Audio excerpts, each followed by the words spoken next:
Hello friends, Arjun classes में आप लोगों का स्वागत है। फ्रेंड्स, आज हम लोग आधुनिक इतिहास के क्वेश्चन देखेंगे।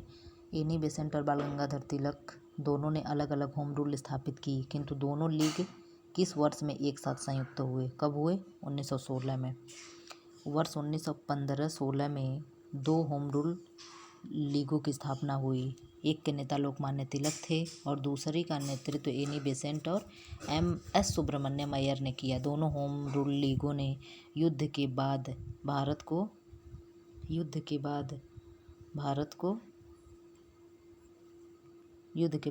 को होम रूल या स्वराज देने की मांग के पक्ष में सारे भारत में जोरदार प्रचार किया।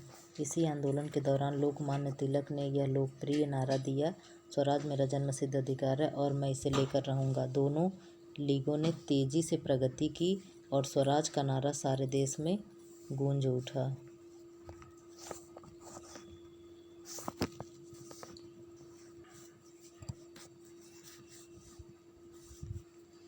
वर्ष 1947 में भारत के पूर्ण स्वतंत्र होने के बाद किसे बंगाल का राज्यपाल नियुक्त किया गया था? किसे नियुक्त किया गया था? सी राजगोपालाचारी। व्याख्या: चक्रवर्ती राजगोपालाचारी भारतीय राजनीति के शिखर पुरुष थे जो राजा जी के नाम से भी जाने जाते हैं। गोपालाचारी वकील, लेखक, राजनीतिज्ञ और दार्शनिक थे। वे स्वतंत्र भारत के द्वितीय गवर्नर जनरल और प्रथम भारतीय गवर्नर जनरल थे। जब 1946 में देश की अंतरिम सरकार बनी तो उन्हें केंद्र सरकार में उद्योग मंत्री बनाया गया था। 1947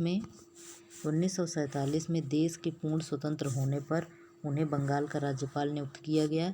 इसके अगले ही वर्ष वह स्वतंत्र भारत के प्रथम गवर्नर जनरल जैसे अति महत्वपूर्ण पद पर नियुक्त किए गए।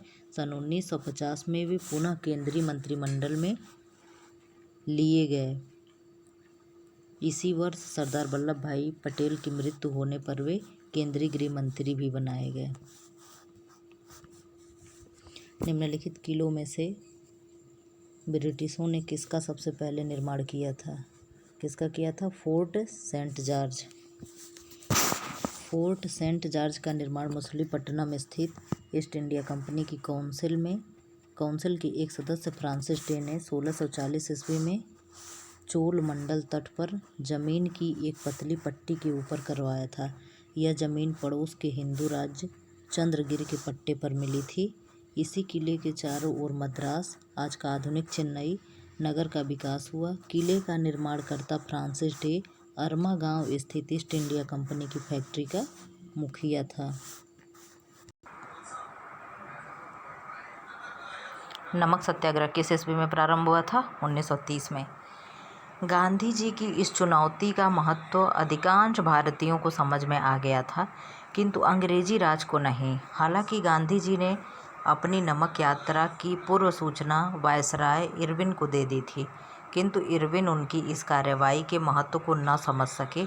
12 मार्च 1930 को गांधी जी ने साबरमती आश्रम में अपने आश्रम से समुद्र की ओर चलना शुरू किया। 3 हफ्तों बाद गांधी जी अपने गंतव्य स्थान पर पहुँचे।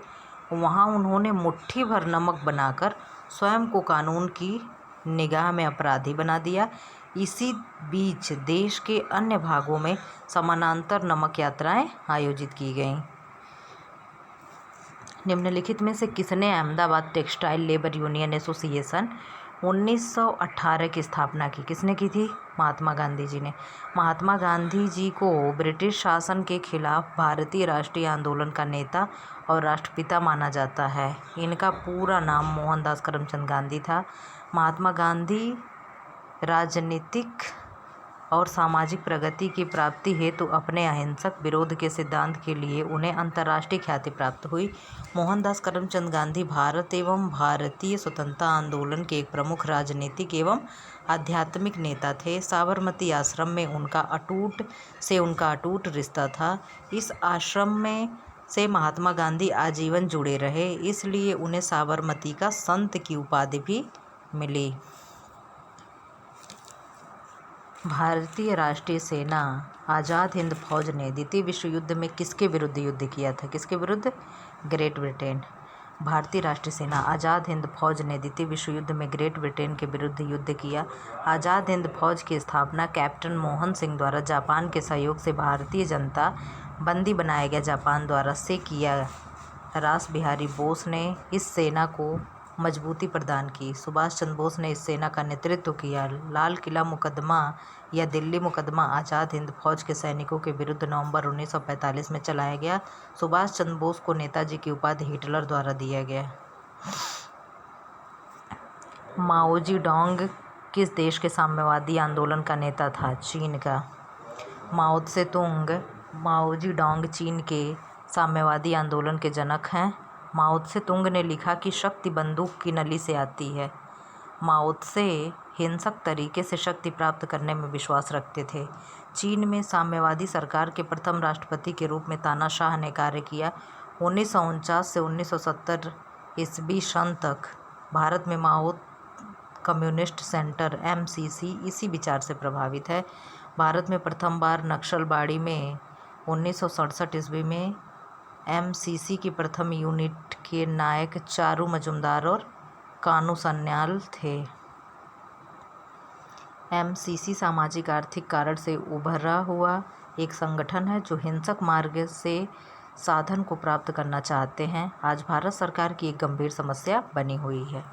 निम्न आंदोलनों में से महात्मा गांधी ने किसका नेतृत्व नहीं किया था? चंपारण का तो किया था। कब हुआ था? 1917 में। असहयोग आंदोलन 1920 में। सविनय अवज्ञा 1930 में। तो किसका नहीं किया? वहाबी का नहीं किया। किसका नहीं किया? वहाबी का। वहाबी आंदोलन का नेतृत्व गांधी जी ने नहीं किया। वहाबी आंदोलन 1830 से 1960 तक अत्यंत प्रभावशाली रहा। वहाबी आंदोलन का केंद्र पटना था। पटना मतलब बिहार। शाह वलीउल्लाह 1702 से 62 प्रथम मुस्लिम थे जो भारतीय मुस्लिमों की गिरावट पर चिंता व्यक्त की। वहाबी आंदोलन को लोकप्रिय शाह अब्दुल अजीज तथा सैयद अहमद द्वारा बनाया गया। चंपारण सत्याग्रह 1917 महात्मा गांधी। असहयोग आंदोलन 1920 महात्मा गांधी। सविनय अवज्ञा आंदोलन 1930 महात्मा गांधी। निम्न में से किसको लोकप्रियता के कारण पेरियार कहा गया? किसको कहा गया? E.V. रामास्वामी नैयर को। ये कहाँ के थे? केरल के। E.V. रामास्वामी नैयर को लोकप्रियता के कारण पेरियार कहा जाता है। जस्टिस पार्टी आंदोलन C.N. मुदालियर, T.M. नायर तथा P.T. चेन्नी ने की। 1944 में सलेम सम्मेलन नाम बदलकर दुविडार कडगम कर दिया गया। E.V. रामास्वामी नायर ने असहयोग आंदोलन में सक्रिय रूप से भाग लिया था। भारत में प्रकाशित होने वाला प्रथम समाचार पत्र का नाम क्या है? The Bengal gazette. The Bengal gazette Bharat में प्रकाशित प्रथम समाचार पत्र था। 1780 ईस्वी में आगस्ट हिक्की द्वारा प्रथम समाचार पत्र निकाला गया। आगस्ट हिक्की को भारत में पत्रकारिता का जनक माना जाता है। 1816 में गंगाधर भट्टाचार्य प्रथम भारतीय थे जिन्होंने समाचार पत्र निकाला। 1826 में उदंत मार्तंड हिंदी का प्रथम समाचार बना।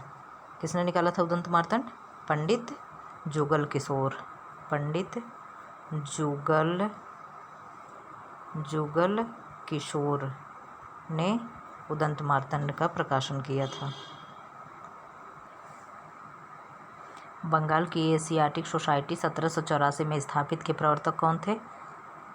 Sir William James.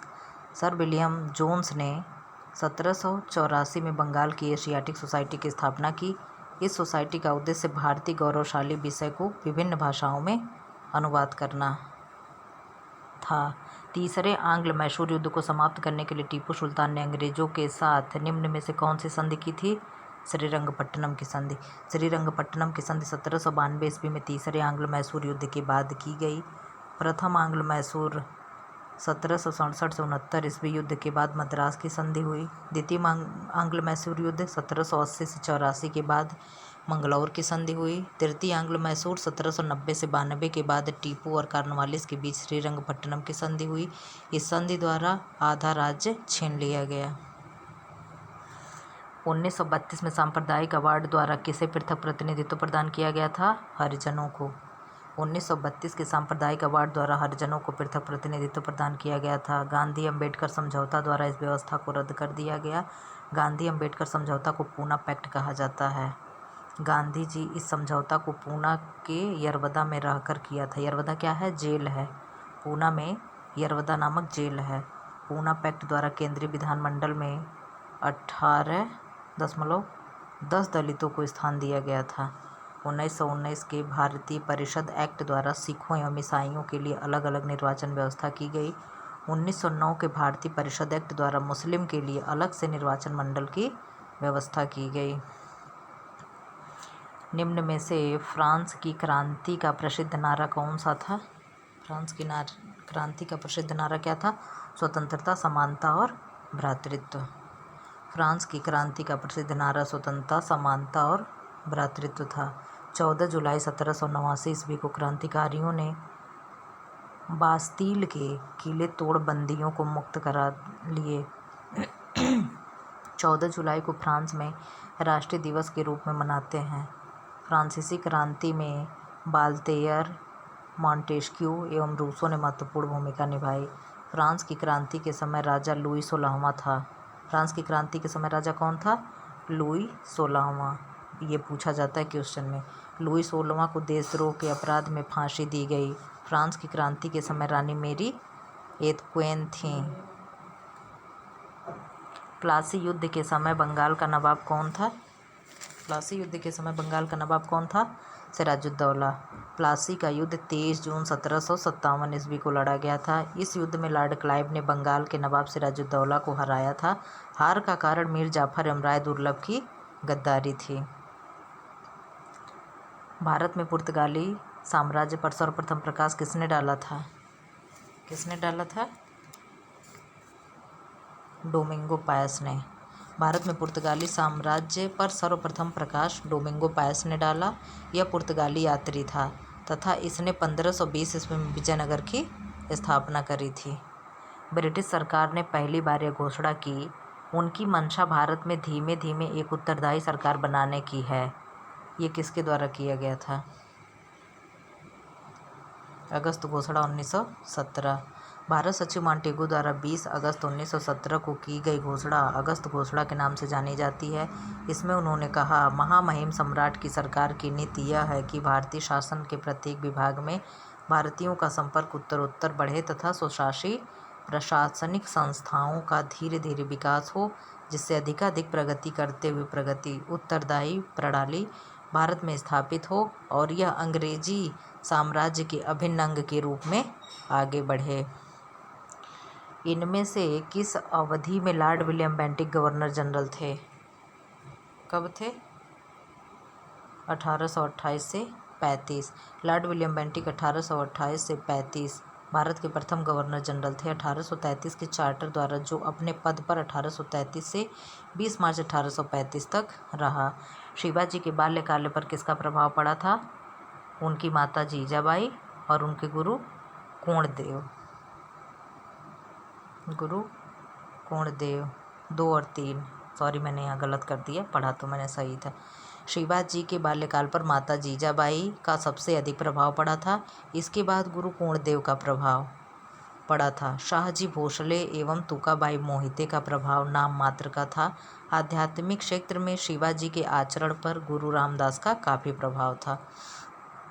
माहेश्वर किस मराठा रानी की राजधानी थी? किसकी थी? अहिल्याबाई होलकर। अहिल्याबाई होलकर ने अपनी राजधानी माहेश्वर, जो कहाँ है, इंदौर में, को बनाया था।